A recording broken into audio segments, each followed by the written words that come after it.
సీతారామరాజు గారి యొక్క పోరాటం భావి తరాల వారికి భవిష్యత్తు తరాల వారికి కూడా తెలియజేయాలనే ఉద్దేశంతో.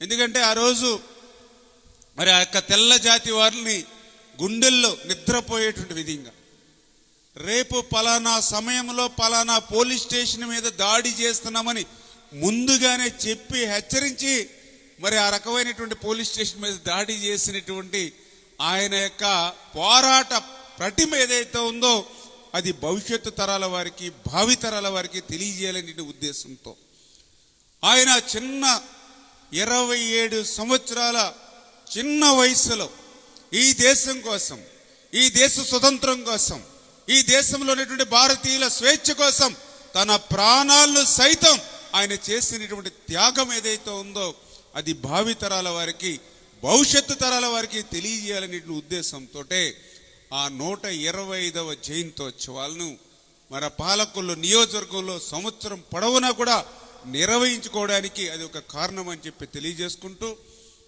ఎందుకో నాకు ఆ రోజు 14-19లో నేను శాసనసభ్యుడిగా ఉన్నప్పుడు అంతమంది జాతీయ విగ్రహాలు, అంతమంది స్వతంత్ర సమరయోధుల విగ్రహాల దగ్గర మన ముద్దు బిడ్డ, మన తెలుగు బిడ్డ, తన ప్రాణాలను సైతం త్యాగం చేసినటువంటి విప్లవ వీరుడు అల్లూరి సీతారామరాజు గారి యొక్క విగ్రహం అక్కడ లేకపోవడం ఒక లోటుగా మరి భావించి ఆ రోజు నేనే ఏదైతే క్షత్రియ సంక్షేమ పరిషత్ వారితో, కాస్మో కల్చరల్ క్లబ్ వారితోటి నేనే మాట్లాడి అల్లూరి సీతారామరాజు గారి యొక్క కాంస్య విగ్రహాన్ని అత్యంత వైభవంగా ఆ రోజు కూడా మరి అశోక్ గజపతిరాజు గారి యొక్క చేతుల మీదే ఆ రోజు ఆ విగ్రహాన్ని కూడా మనం ఆవిష్కరించుకున్న విషయాన్ని కూడా ఈ సందర్భంగా గుర్తు చేస్తూ, ఏదైతే ఒక వేగేసిన ఫౌండేషన్ కానీ, ఒక చక్ర ఫౌండేషన్ కానీ, ఒక వసుధ ఫౌండేషన్ కానీ, అంటే ఈ సమాజంలో ఎవరికైతే విద్య అవసరమో, ఈ సమాజంలో ఎవరికైతే ఆరోగ్యం అవసరమో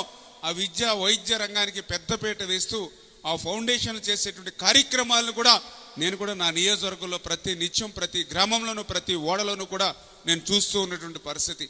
ఈవేళ బడుగు బలహీన వర్గాల పిల్లలు మంచి చదువుకుంటూ ఉన్నారని అంటే, గ్రామీణ వాతావరణంలో కూడా ఒక సురక్షితమైనటువంటి మినరల్ వాటర్ తాగగలుగుతూ ఉన్నారని అంటే ఆ వేగేసిన ఫౌండేషన్, ఆ చక్ర ఫౌండేషన్, ఆ వసుధ ఫౌండేషన్ వాళ్ళు ఇచ్చేటువంటి కృషి. అంటే ఈ రకంగా సమాజంలో అడుగునా కూడా క్షత్రియులు చేసేటువంటి సేవలు మనకి అడుగునా కూడా కనిపిస్తాయి. మరి ఏదైతే ఈరోజు మరి బాపిరాజు గారు కూడా ఈరోజు ముఖ్య అతిథులుగా రావడం చాలా సంతోషం. ఎందుకంటే రాజకీయాల్లో కూడా నేను కూడా అభిమానించేటువంటి నాయకుల్లో బాపిరాజు గారు ఒకరు. మేము ఈరోజు ప్రజల దగ్గరికి వెళ్ళొచ్చు, కానీ మాకంటే ముందుగానే రాజకీయాల్లో ప్రజల దగ్గరికి వెళ్ళి ఏరా ఏంట్రా నాన్న కన్నా అని పేరు పెట్టి రాజకీయాల్లో పిలిచేటువంటి శక్తి ఉన్నటువంటి ఏకైక నాయకుడు బాపిరాజు గారు. నిజంగా అటువంటి బాపిరాజు గారిని మేము కూడా స్ఫూర్తిగా తీసుకుని ఈరోజు కూడా మేము సేవా కార్యక్రమాలు చేస్తూ ఉన్నామంటే బాపిరాజు గారు ఎప్పుడు కూడా మాకు కూడా ఒక ఆప్తుడిగా, ఒక మిత్రుడిగా, మా కుటుంబ విషయాల దగ్గర నుంచి, రాజకీయపరమైన విషయాల దగ్గర నుంచి, సామాజిక పరమైనటువంటి మరి సేవా కార్యక్రమాల దగ్గర నుంచి ప్రతి కార్యక్రమంలోనూ కూడా మరి మా ఇంటి సభ్యుడిగా, నాకు సోదరుడిగా ఎప్పుడు కూడా గాంధీరాజు గారు కూడా నాకు ఎప్పుడు కూడా అండదండలు అందిస్తూ ఉంటారు. అటువంటి గాంధీరాజు గారికి కూడా మనస్ఫూర్తిగా ఈ యొక్క సభాపూర్వకంగా హృదయపూర్వకమైనటువంటి ధన్యవాదాలు. అల్లూరి సీతారామరాజు గారు ఇక్కడ 128వ జన్మదినోత్సవ సందర్భంగా మీ మధ్య ఉంటూ నా అదృష్టంగా భావిస్తున్నాను. మన మిత్రులు రామానాయుడు గారి సన్మానం చేయటానికి నాకు అవకాశం దొరికింది. నేను ఎప్పుడు సన్మానాలకు వ్యతిరేకం. నేను చెబుతాను, నీ సంగతి కూర్చో. సన్మానం చేశామంటే ఆ సన్మానంతో పాటు ఒళ్ళు బలిచిపోయి పాడైపోతారు. ఇక్కడ సన్మానం చేసినా కానీ ఒళ్ళు దగ్గరికి బతికినోడు కాబట్టి నేను ఒప్పుకున్నాను. గొప్ప వ్యక్తి. నా భార్య కారులో వెళ్తూ ఈయన చేసినటువంటి కార్యక్రమాలు కళ్ళతో చూస్తూ మేము అపోజిషన్ పార్టీలో ఉండి మీ ఇద్దరం ఆయన గెలవాలని కోరుకున్నాం దైవసాక్షిగా. పార్టీతో పనిలే. అన్నపూర్ణ అంటుంది ఏంటి ఆయన గెలవాలండి, మేము ఊరేగుతున్నాం మా పార్టీకి, ఆయన గెలవాలి, మంచోడండి, బాగా పనిచేస్తాడు. రామానాయుడు గారు ఆయన నాయకుడు కాదు, సేవకుడు. నాయకుడిని చేసి పాడు చేయకండి, ఆయన సేవకుడిగానే ఉండేవండి. ఎందుకంటే సేవలో ఉన్న తృప్తి నాయకత్వంలో లేదు. నాయకత్వం అంటే మనిషి పైచి ఎక్కుతుంది, సేవ అంటే ఓపిక తెలుస్తుంది. ఆ ఓపిక మహానుభావుడు ఆ తల్లిదండ్రులు కన్నా, ఈ తల్లిదండ్రులకి నాకు తెలియపోయినా వాళ్ళకి నేను నమస్కారం పెట్టుకుని ఇటువంటి చక్కటి బిడ్డను కన్నా తల్లిదండ్రులు నీలాంటి సహకరించే నీ భార్యని రోడ్డు తిరిగి ఓడికి ఏ పేరు కూడా ఉంటుందయ్యా. నా భార్య నీ భార్య అదృష్టం మనకి, లేకపోతే మన వాళ్ళ కాదు. మన భార్య చేయి సాపిందంటే మన అవుట్. మంత్రి గారి భార్య కానీ బాపిరాజు గారి భార్య కానీ ఇలా ఉందంటే పోయిందా. వాళ్ళు అటువంటి వాళ్ళు కాబట్టి మన ఇలా రోడ్డు మీద తిరిగి సన్మానానికి అర్హులు అయ్యామని మనం. క్షత్రియులు మన గాంధీ గారు క్షత్రియ ధర్మం నిలబెట్టుకుంటున్నాడు. పదం ఉన్నా లేకపోయినా, అంటే గవర్నమెంట్ పోయినా ఏమన్నా పట్టు వేణు విక్రమార్కులాగా రామానాయుడికి అండగా ఉన్నాడు. నేను చాలా అభినందిస్తున్నాను. కానీ పాలకొల్లు క్షత్రియులను చూస్తే ఒళ్ళు పులకరిస్తుంది నాకు. నిజంగా ఎంత గొప్పోళ్ళే అవి. ఇంటికే ప్రతీది స్లైన్స్ క్లబ్లో పదవి కూడా దెబ్బలాడుకునే రోజులు ఇవి. అటువంటిది నువ్వు ప్రెసిడెంట్ అవు అంటారు. కానీ నాకు అని అడగరు మీరు. చాలా గొప్ప కమిటీ పాలకొల్లు క్షత్రియ కమిటీ అంటే నాకు ఎనలేని గౌరవం. మీరు ఎప్పుడు పిలిచినా, అర్ధరాత్రి గారు పిలిచినా మీలో ఒకటిగా బతకడం నాకు ఇష్టం. మనస్ఫూర్తిగా చెబుతున్నాను. ఎందుకంటే మాటలు అమ్ముకుని బతికినోడు కాదు, మాటలు నమ్ముకుని బతికినోడు కాబట్టి ఆ మాట అంటున్నాను. నేను ఒకప్పుడు అనుకుంటా ఉంటాను, పాలకొల్లు క్షత్రియుల్లో ఉన్నటువంటి యూనిటీ మా కాంగ్రెస్లో ఉంటే 100 ఏళ్ళు ఉందిన్నారా మేము. మాకు ఆ యూనిటీ లేక వీళ్ళందరూ మధ్యలోకి వచ్చేసారు.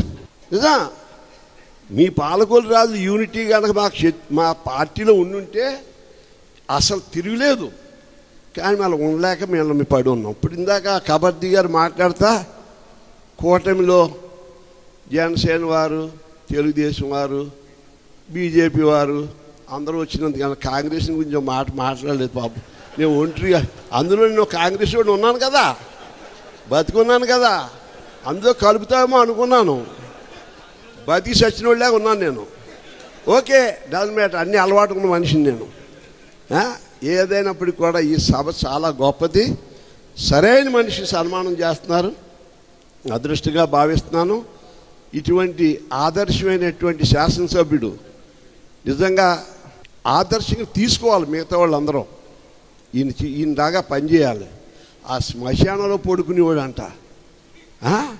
శ్మశానంలో శ్మశానం అంటే ఇంకోటి తెలుసా నీకు? పొరుగురోడికి నీరంటే భయం, ఊరోడికి శ్మశానం అంటే భయం. విషయం చెబుతాను. పొరుగురోడికి నీరంటే ఎందుకు భయం అంటే, వర్షం కురిసింది అనుకోండి, ఒక అడుగు నీళ్లు ఉన్నాయనుకోండి, పొరుగురోడికి ఇదే నదేమో అనుకుని వెళ్తాడు. ఊళ్ళో వాడు శ్మశానం, పొరుగురోడి శ్మశానం అనుకుంటే దున్నుకుంటా పోతే శ్మశానం అని అడిగి తెలియదు. ఊళ్ళో వాడు శ్మశానం తెలుసు కాబట్టి ఆ చుట్టుపక్కలకి వెళ్ళడం. అటువంటి శ్మశానంలో పడుకున్న మహానుభావుడును నేను ఎలా వర్ణించాలి? నిన్ను పొగిడినా పాడవని పొగుడుతున్నాను తప్ప నేను పాడు చేయాలని నా ఉద్దేశం లేదు. దైవ సాక్షిగా మనసావాచి వెంకటేశ్వర స్వామికి పాదాలు నమస్కారం చేసుకుంటూ మీ క్షత్రియ కమ్యూనిటీ ఇంకా అభివృద్ధి అయ్యి ఆదర్శమైనటువంటి కమ్యూనిటీగా ఉండాలని, ఆ భగవంతుడు మీకు అండగా ఉంటాడని ఆశిస్తాడని, అలాగే ఈ యొక్క పాలకొల్లు వాస్తవులకి ఆల్ పార్టీస్కి అయ్యా, మీ అందరి పార్టీలు 4 కాలాలు సుఖంగా ఉండి, మీ 3 పార్టీ వాళ్ళు కొంతకాలం కలిసి ఉండి మా జోలికి రాకుండా మీ బతుకు మీరు బతకమని చెప్పుకుని సెలవు తీసుకుని. అల్లూరి సీతారామరాజు గారు ఇక్కడ 128వ జన్మదినోత్సవ సందర్భంగా మీ మధ్య ఉంటూ అదృష్టంగా భావిస్తున్నాను.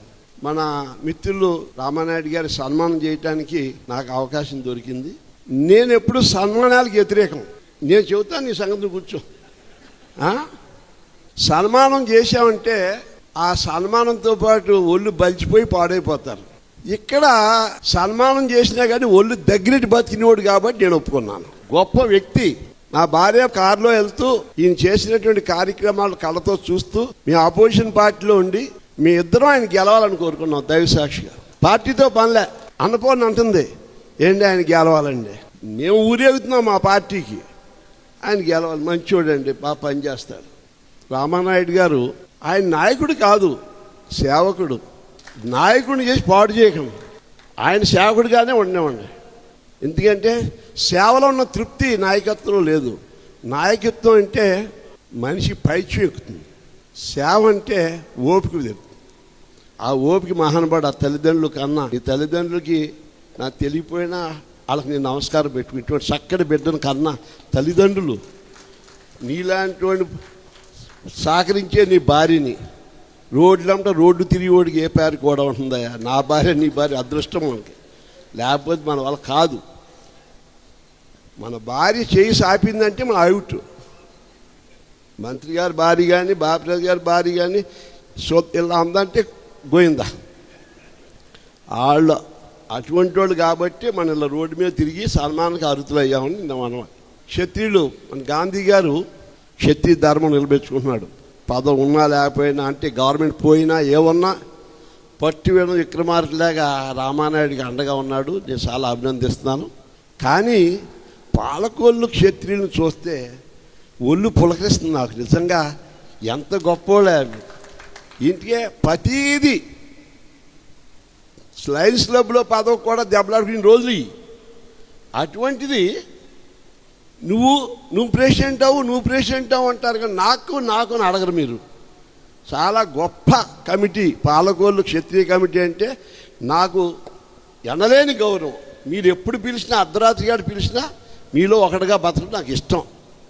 మనస్ఫూర్తిగా చెబుతున్నాను. ఎందుకంటే మాటలు అమ్ముకుని బతికినోడు కాదు, మాటలు నమ్ముకుని బతికినోడు కాబట్టి ఆ మాట అంటున్నాను. నేను ఒకప్పుడు అనుకుంటా ఉంటాను, పాలకొల్లు క్షత్రియుల్లో ఉన్నటువంటి యూనిటీ మా కాంగ్రెస్లో ఉంటే 100 ఏళ్ళు ఉందిన్నారా మేము.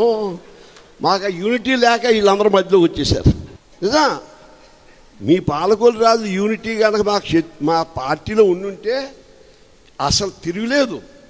కానీ మళ్ళీ ఉండలేక మేము పడి ఉన్నాం. ఇప్పుడు ఇందాక కబడ్డీ గారు మాట్లాడతా కూటమిలో జనసేన వారు, తెలుగుదేశం వారు, బీజేపీ వారు అందరూ వచ్చినందుకు, కానీ కాంగ్రెస్ గురించి మాట్లాడలేదు పాపం. నేను ఒంటరిగా, అందులో నేను కాంగ్రెస్ వాడిని ఉన్నాను కదా, బతికున్నాను కదా, అందులో కలుపుతామో అనుకున్నాను. బతికి సచిన వాళ్ళలాగా ఉన్నాను నేను.